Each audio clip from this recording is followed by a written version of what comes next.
안녕하십니까. 한자는 표문자이다. 한자의 표문자 원리는 어디에 있느냐? 일획부산자 6개에 내재하고 있습니다. 그런데 우리는 이 6개의 문자에 대해서 많은 관심을 갖지 않았습니다. 그리고 표문자 원리는 우리 한글에서 초성이 없는 상태로 제시된다는 것입니다. 아주 특이한 표문자 원리가 되는 것입니다. 그러면 한자의 표문자 원리에 의거하여 한자를 어떻게 정확하게 쓸 것인가? 우리는 지금까지 한자를 쓰면서 쓰는 기준이 없었습니다. 그래서 표문자 원리에 의거하여 정확하게 한자를 쓴다면 누구나 한자의 음을 알 수 있다는 것이죠. 즉 초성이 없는 상태로 알 수 있다는 것입니다. 그래서 저는 표문자 원리, 표문자 해례를 하면서 이제는 우리가 표문자화된 한자라는 의자를 잘 보아주십시오. 순수한 한국이라는 대한민국 쓸 때 한자입니다. 이런 문자를 우리가 만들어서 쓰자고 하는 것이죠. 순수한 우리 문자, 한글과 한자를 더불어 우리가 고유한 문자를 갖게 되는 것입니다. 한자의 표문자 음계는 5개로 되어 있습니다. 첫 번째는 일이음계가 있습니다. 일이음계. 그리고 반일의 음계, 을의 음계, 반을의 음계, 그리고 을의 음계가 있죠. 그리고 반일은 이런 형태로 쓰신다는 거, 그리고 반을은 제시된 대로 쓰다는 거. 우리가 한글의 음운체계, 음의 형계는 5개로 나눠진다는 것입니다. 이것이 어디에 나오느냐? 일획부산자 6개를 풀면 이렇게 나온다고 하는 것이죠. 그러면 우리가 이번에 보실 내용은 이 문자가 되겠습니다. 장인공하고 강강이죠. 여러분 보시기에는 동일한 문자를 쓰고 있습니다. 그러면 표문자 원리에 의거해서 어떻게 다른가를 보여드리겠습니다. 우리는 지금까지 장인공에 삼수변이 부과되어 강이라는 것을 알고 있습니다. 그런데 이것은 잘못된 것이죠. 사항령이 달라서 표음이 다른 것입니다. 즉 표음이 다르면 사항령이 달라야 한다는 것이죠. 그것이 상형 문자의 본질적인 속성이 되는 것입니다. 즉 상형 문자의 본질적인 속성을 모른 채 우리는 상형 문자인 한자를 얘기하고 언급하고 학습하고 가르치고 있는 것입니다. 이제부터라도 상형 문자의 본질을 정확하게 알아둡시다. 자, 그러면 장인공은 반을의 음계에 포함이 되죠. 반을. 그리고 강강은 어디에 포함이 될까요? 강강은 두 번째에 포함이 되겠죠. 아래 리을을 없애고 이응이 부과되면 강이 되겠죠. 강. 따라서 이 2개의 문자의 음격, 음계, 음의 영역은 다르다는 것이죠. 다르기 때문에 상형 문자도 달라야 한다는 것입니다. 집적 해례입니다. 여기에 장인공이라는 문자가 있고 장인공은 이렇게 분해가 되죠. 상하 좌우의 조합입니다. 즉 두의의 상형과 직선이 상형이 되겠죠. 그러면 직선 상형 형태를 먼저 보시겠습니다. 이렇게 명칭이 주어져 있고 거기에 따라서 형태들이 제시가 됩니다. 이 형태를 잘 모아 주십시오. 우리는 지금까지 한자를 쓰시면서 직선 형태를 썼습니다. 그런데 일획부수 한자 6개에서는 이렇게 쓰라고 제시하고 있죠. 그리고 이것들이 두의의 상형에서나 짝수의 문자에서 쓰는 순서에 따라 적용되는 음이 다르다고 하는 것이죠. 직직선이 같은 경우는 선의계를 쓸 때는 일이 되고 후익으로 쓸 때는 리을이 된다고 하는 것입니다. 그래서 강이라는 게 있죠. 강. 그리고 앙. 앞에서 말씀드렸듯이 한자에서 표문자 원리는 초성이 없는 상태, 즉 순수한 지름, 제가 이전의 동영상에서 말씀드렸을 거예요. 없는 상태로 제시가 된다고 하는 것이죠. 그래서 표문자 원리에서는 강이랑이나 똑같이 해례가 된다고 하는 것이죠. 그래서 보시겠습니다. 직직곡과 직직곡이죠. 직직곡이 어디에 있습니까? 두 번째 있죠. 두 번째. 그리고 후익으로 직직곡도 두 번째가 있습니다. 그래서 광동, 장동, 상형의 기본 형태이죠. 즉 굵기도 같고 길이도 같다. 여러분이 두의를 쓰시면서 길이가 다르다는 걸 알고 있을 겁니다. 즉 한자에도 길이 개념이 적용되어야 한다는 것이죠. 그래서 이것을 조합을 하게 되면 제시된 형태가 되죠. 여기에서 후광이 됩니다. 그러면 반일이 후광이 되면 알이 돼요. 알. 그래서 이런 형태로 음이 되죠. 우리가 음은 발음하기는 어렵지만 이렇게 한글은 표현 능력이 좋기 때문에 표현할 수 있다는 것이죠. 그리고 여기에서 보시면 하나 더 나가죠. 후광선단이 됩니다. 그러면 앙이 되죠. 그러면 여러분 머릿속에 직직곡이 어떻게 그리는지 그릴 수 있겠습니까? 여러분은 지금까지 한자를 쓰시면서 직선밖에 몰랐어요.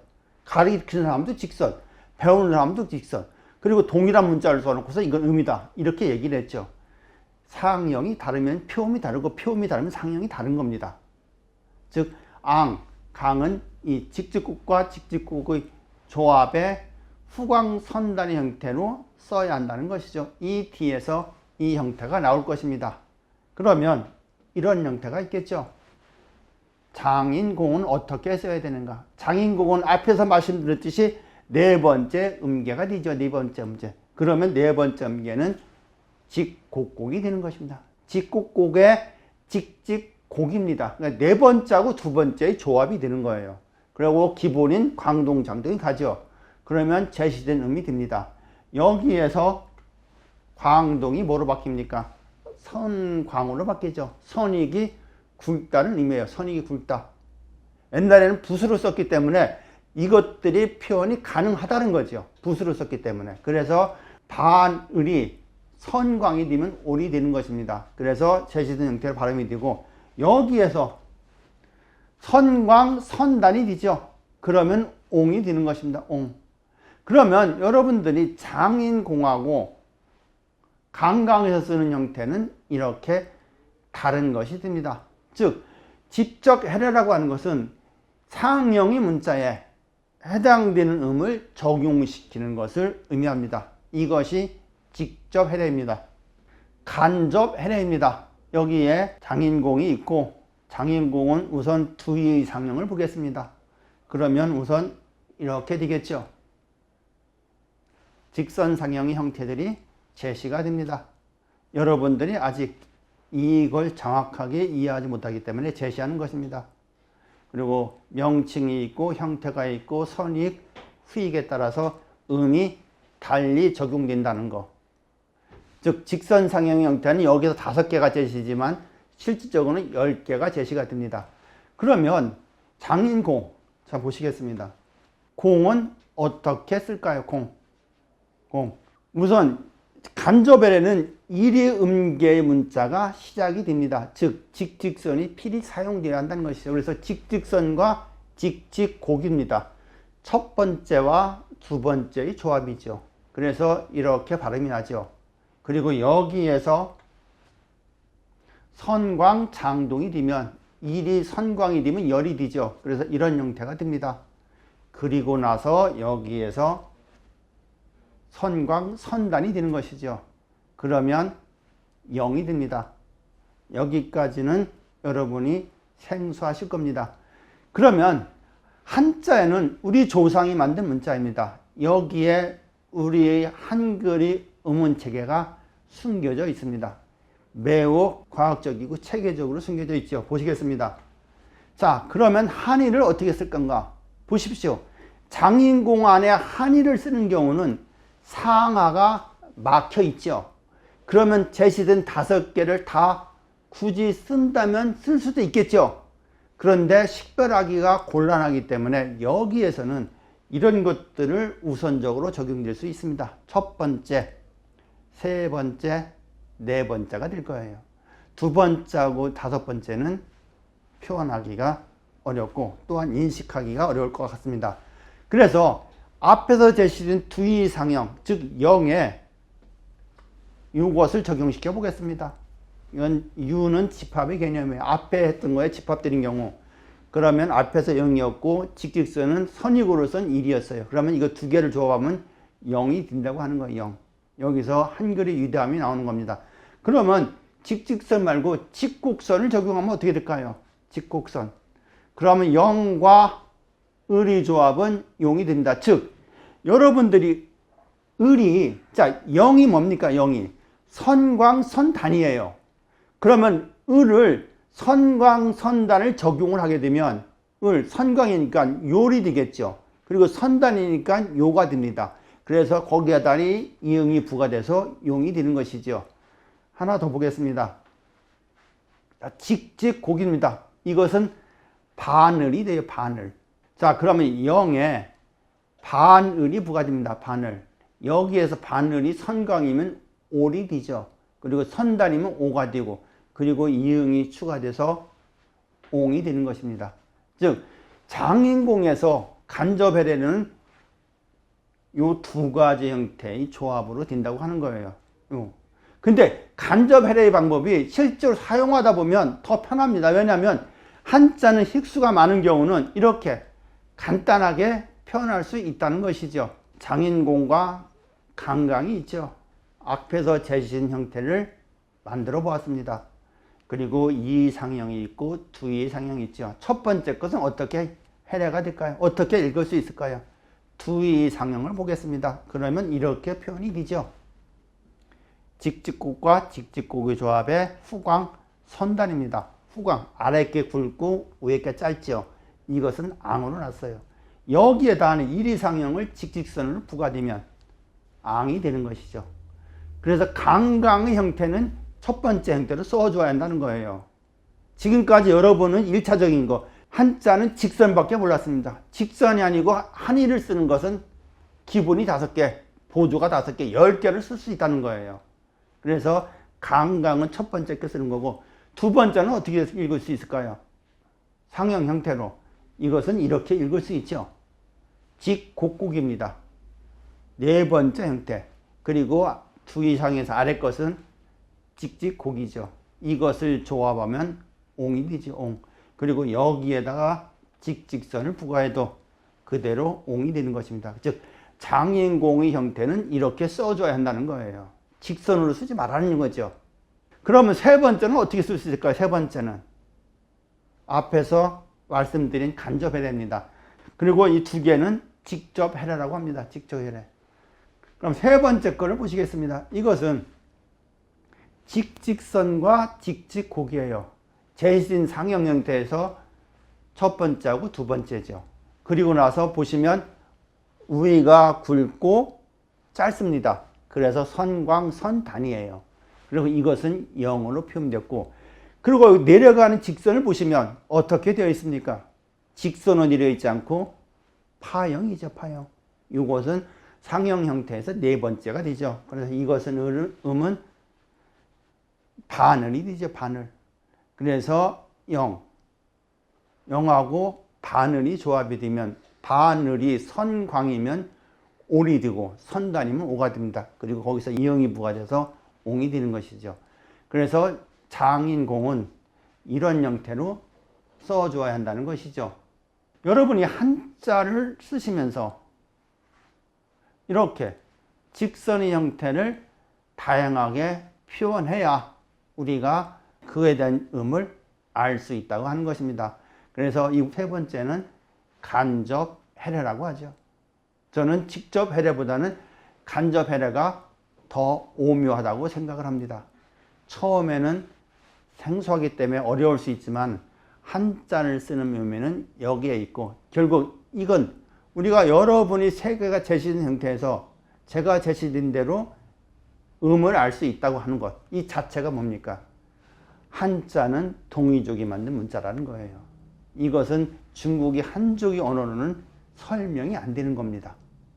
그렇기 때문에 우리 역사의 시작은 우리가 한자를 동이족이 만든 문자라고 인정하고 그것을 활용하는 데부터 역사가 시작된다고 합니다. 여러분이 이해가 되시는지요? 새로운 내용을 가지고 얘기를 하다 보니 모르실 수도 있을 것입니다. 그러나 관심을 가져주시면 재미있고 우리 조상이 얼마나 위대한가를 알게 될 것입니다. 그리고 한자의 표문자 원리에 의거해서 한자를 어떻게 정확하게 쓸 것인가. 즉 이것은 어떤 기준이 있어야겠죠. 기준. 여러분은 지금까지 한의를 쓰시면서 전혀 생각하지 않았죠. 다 직선으로 썼습니다. 저는 한자의 표문자 원리를 적용해서 새로운 형태의 한자를 만들자. 그래서 표문자화된 한자를 사용하자는 것입니다. 앞에서 말씀드렸듯이 한자의 표음계는 음이 경계가 되겠죠. 5개가 있습니다. 일이 음계, 반일이 음계, 저렇게 표현을 하죠. 저는 그 다음에 을이 음계, 그리고 반을이 음계, 그리고 마지막으로 5번째 을이 음계이죠. 여기서 나타나는 음들을 보십시오. 일, 열, 얄, 얼, 알, 을, 율, 율, 올, 울, 을, 월, 왈입니다. 즉 여러분은 이러한 내용을 처음으로 보실 겁니다. 이것은 일역부수 한자 6개에 내재하고 있는 의미입니다. 제가 만든 것이 아닙니다. 일역부수 한자에서 종성이 니을로 끝난 4개의 한자를 풀면 이렇게 된다고 하는 것이죠. 그러면 우리가 한자를 어떻게 정확하게 쓸 것인가, 어떻게 해야 할 것인가. 그래서 이 문자를 보겠습니다. 이 문자는 아시다시피 임금왕이죠. 임금왕. 그리고 부수자를 쓸 때는 구술옥입니다. 여러분이 보기에는 똑같은 문자예요. 제가 보기에는 다른 것이죠. 그러면 어떻게 다르게 써야 되는 것을 알아보겠습니다. 그러면 임금왕은 5번째 음계에 해당이 돼요. 5번째. 그리고 구술옥은 4번째죠. 4번째. 이거에 따라서 쓰는 직선상형의 형태가 다르다고 하는 거예요. 다르다고 한다. 즉 여러분이 개념 속에 하늘은 10개 쓰는 방법이 있다는 것을 알아두셔야 합니다. 참 단순하죠. 그것을 한의를 하나밖에 쓸 수 없는 민족, 그리고 우리 조상들은 10개의 형태를 썼다는 거. 결국 수준 차이가 난다고 볼 수 있습니다. 직접 해내게 되겠네요. 여기에 임금왕이 있습니다. 임금왕은 두의 상형과 열십의 상형으로 분해가 되죠. 이것은 뭡니까? 상하 좌우의 법칙이에요. 그런데 여기서 열십은 상하로 막혀 있습니다. 그래서 막혀 있다고 하는 것은 길이를 조절하면 문자의 형태가 망가지기 때문에 여기에서 내려긋는 수직선의 길이가 제한이 된다고 하는 것이죠. 이것은 뭐냐? 제한이 된다고 하는 것은 궁극적으로는 문자로 쓰게 되면 종성이 니을이 와야 된다는 얘기예요. 다시 한번 제시합니다. 상형의 형태 기본 5개. 여러분은 죽어도 이것은 알고 있어야 되죠. 지금까지 직선만 쓰지 마시고 이렇게 다양하게 쓰실 수 있어야 됩니다. 그거에 따라서 음이 달라진다고 하는 거예요. 그것이 어떻다? 선이게 쓰느냐 후이게 쓰느냐 또 달라진다는 것이죠. 이런 문자는 세상에 없습니다. 하나의 문자가 쓰는 위치에 따라 달리 적용되는 것은 한자만이 가지고 있는 독특한 특성이죠. 자, 왕이라는 것은 어떻게 쓰게 될까요? 왕.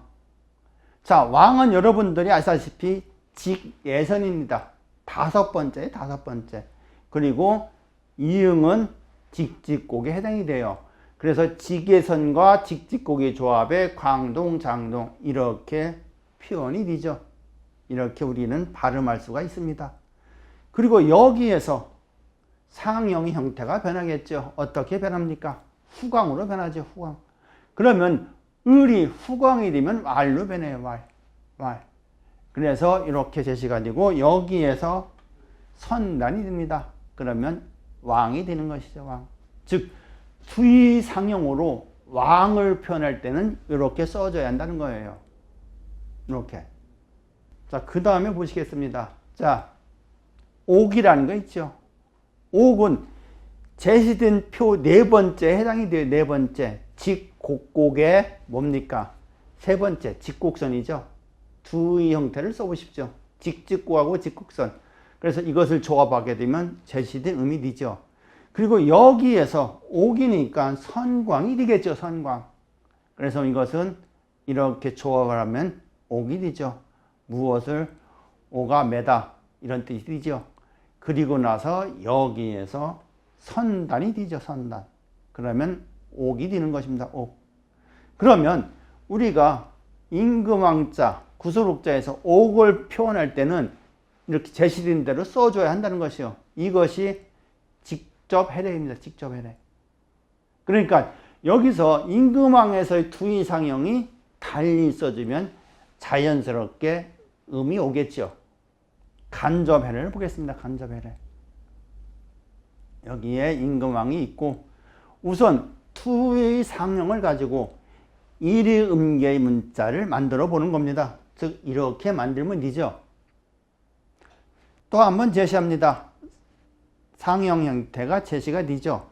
그리고 명칭과 형태가 있고 그리고 선익이냐 후익이냐 이런 것들이 있죠. 자, 왕입니다. 왕. 자, 이것은 직직선과 직직곡의 조합에 광동장동일, 그러니까 첫 번째하고 두 번째의 조합이 되겠죠. 두 번째 조합. 그리고 여기서 여러분 왕은 후광 선단이 되기 때문에 그 과정으로 가야겠죠. 그래서 후광장동을 봅니다. 그러면 이렇게 표음이 돼요.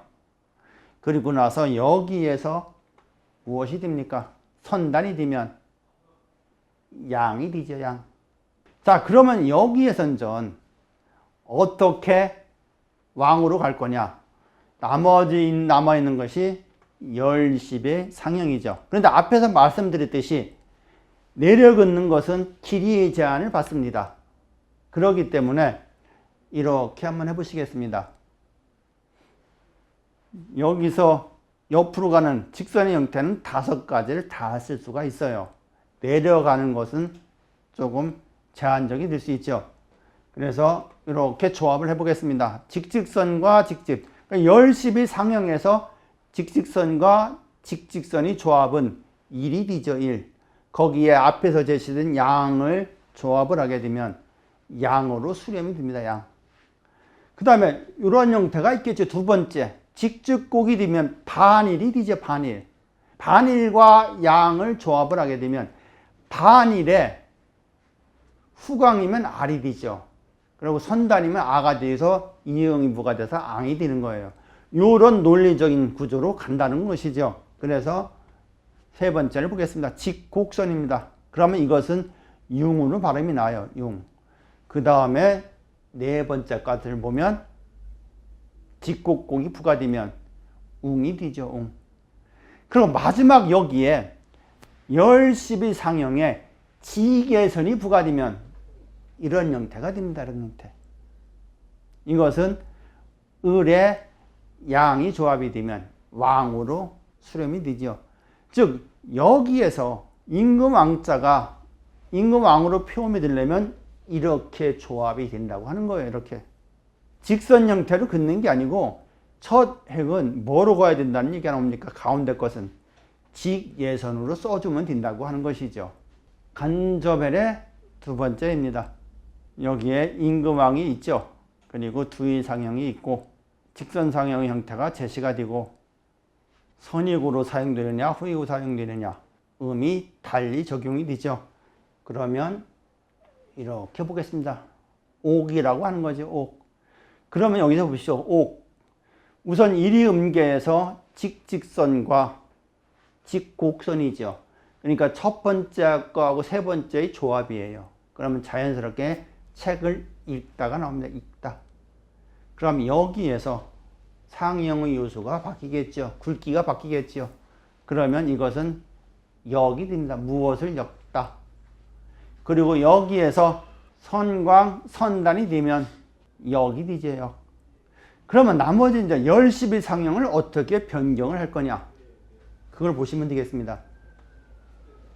자, 열십이 있고 여기에 적용될 수 있는 문자는 다 적용이 될 수 있습니다. 다만 내려긋는 것이 길이의 제한이 되죠. 그래서 이렇게 해보았습니다. 직직선과 직선의 조합에 이렇게. 그럼 직직선과 직선의 조합은 1이고 위에서 봤던 것은 여기 조합이 되면 자연스럽게 여기 되죠. 그 다음에는 어떻게 될까요? 직직 고기 부가 되면 이음은 억이 되죠. 그럼 세 번째는 뭐가 됩니까? 세 번째는 직곡선이 되죠.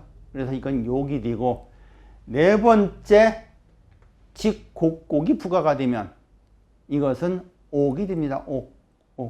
하나 더 보겠습니다. 직예선이 부가되면 웍이 되죠. 웍. 그래서 임금왕자가 구수록으로 읽으려면 어떤 조합이 되어야 됩니까? 어떤 조합? 간접해례로서 이렇게 된다고 하는 것이죠. 잘 보아주십시오. 간접해례라는 것은 두 개의 문자의 의미 조합이 옥으로 만들어진다는 것이에요. 직접해례는 직접 상형을 만들어서 해당되는 음을 만들고, 간접해례는 다른 음들이 조합을 통해서 특정 음을 만들어내는 것이 간접해례입니다. 그러면 정리 한번 해보겠습니다. 여기에 5개의 문자가 있죠. 여러분이 보시기에 다 다를 것입니다. 여러분들은 이걸 쓰시게 되면 다 직선으로 썼을 것입니다. 다 다르다는 것이죠. 그럼 첫 번째 걸 봅시다. 두의 상형을 보게 되면 상하 좌우의 조합이죠. 두의와 열십의 조합이죠. 그러면 첫 번째는 이렇게 읽을 수 있습니다. 직예선과 직직곡의 조합에 후광선단이니까 왕이었어요. 왕. 그리고 나머지 열십의 상형은 직직선으로 처리했습니다. 그래서 왕이라고 쓸 때는 이렇게 써줘야 한다는 거예요. 끝부분을, 선익의 끝부분을 날카롭게 써줘야 된다. 예전에는 붓으로 썼습니다. 이 표현이 가능하죠. 굵기도 표현이 가능합니다. 그럼 두 번째 것은 어떻게 됐을까요? 두 번째는 파형으로 되어 있죠. 그리고 아래 것은 휘어져 있습니다. 그래서 이렇게 설명이 되겠죠. 직직곡과 직곡선이죠. 선광, 선단, 옥의 옥. 그리고 여기에 열십의 상형 직직선이 부가가 돼서 그대로 옥이 됩니다. 그러면 이것은 뭡니까? 이 문자 안에 음이 있죠. 그래서 이것은 우리는 뭐라고 합니까? 직선해례라고 하죠. 직선해례. 그러면 오른쪽 걸 보세요. 오른쪽 걸. 자, 두의 상형은 어떻게 되어 있을까요? 여러분들이 이 문자를 보고 음을 유추해낼 수 있는 것이 표문자 원리이고 표문자 해례입니다. 그러면 이렇게 되죠. 직직선과 직직곡이에요. 곡. 그리고 후광이죠. 아랫게 굵죠. 그리고 위께 짧아요. 그래서 이건 양입니다. 양. 여기에 열십의 상형에서 첫 획을 뭐로 걷습니까? 직예선으로 걷다는 거예요. 직예선. 그래서 이것은 뭡니까? 을이 되죠. 을. 그래서 이 두 개의 문자를 조합을 하게 되면 왕이 된다고 하는 것입니다. 왕. 네 번째 걸 보시겠습니다. 네 번째 것은 직직선과 직곡선이 조합이에요. 그리고 선광, 선단입니다. 이것을 역이라고 읽죠. 역. 그리고 나서 열십의 상형에서 한일의 상형을 직곡곡, 파형으로 처리했습니다. 파형. 그럼 이걸 알다시피 반을이죠. 반을. 그래서 역과 반을의 조합은 옥으로 수렴이 되죠. 그래서 구수록은 이렇게 정리하면 임금왕자는 첫 번째, 세 번째를 쓸 수 있다는 거예요. 그리고 구수록은 두 번째, 네 번째. 우리가 보면 상형이 다 다르죠. 다를 수밖에 없습니다. 이렇게 한자를 써줘야 한다는 거예요. 이것은 우리 민족만이 알 수 있는 언어 체계로 설명이 된다는 것이죠. 그리고 한자에서 상형 요소는 다시 설명하면 굵기가 있고 길이가 있고 방향이 있고 위치가 있습니다. 그래서 이것은 보시면 우리가 이것을 간접해례라고 하죠. 그리고 한자에는 상형 요소 4개가 있죠. 굵기, 길이, 방향, 접점의 위치가 있습니다. 그래서 접점의 위치에서 보면 자, 열십의 상형은 이것이 뭡니까? 5번째 음계였어요. 그래서 한일의 상형을 아래에 써주면 더 명확하게 될 수가 있죠. 그리고 구수록은 위 부분에 써주는 겁니다. 즉 여기에서 한일의 상형이 위로 올라가면서 음을 명확하게 해주는 것이죠. 세 번째도 왕이니까 아래로 써줘야겠죠. 그리고 마지막으로 구수록 위에 써줘야 된다는 것이죠.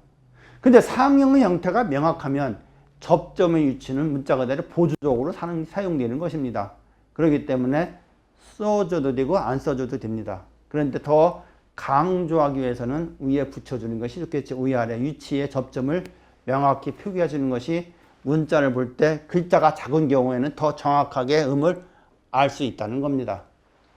지금까지 여러분들이 임금왕을 가지고 구수록을 가지고 어떻게 한자를 써야 하는가. 여러분 앞으로는 제발 직선만으로는 쓰지 마십시오. 이렇게 직선상 형태 5개 곱하기 2 10개가 있습니다. 10개. 이렇게 정확하게 써주면 누구나 한자의 음을 알 수 있다는 것이 어떤 형태로 초성이 없는 형태. 그래서 제가 이전의 영상에서는 그걸 질음이라고 했습니다. 질음.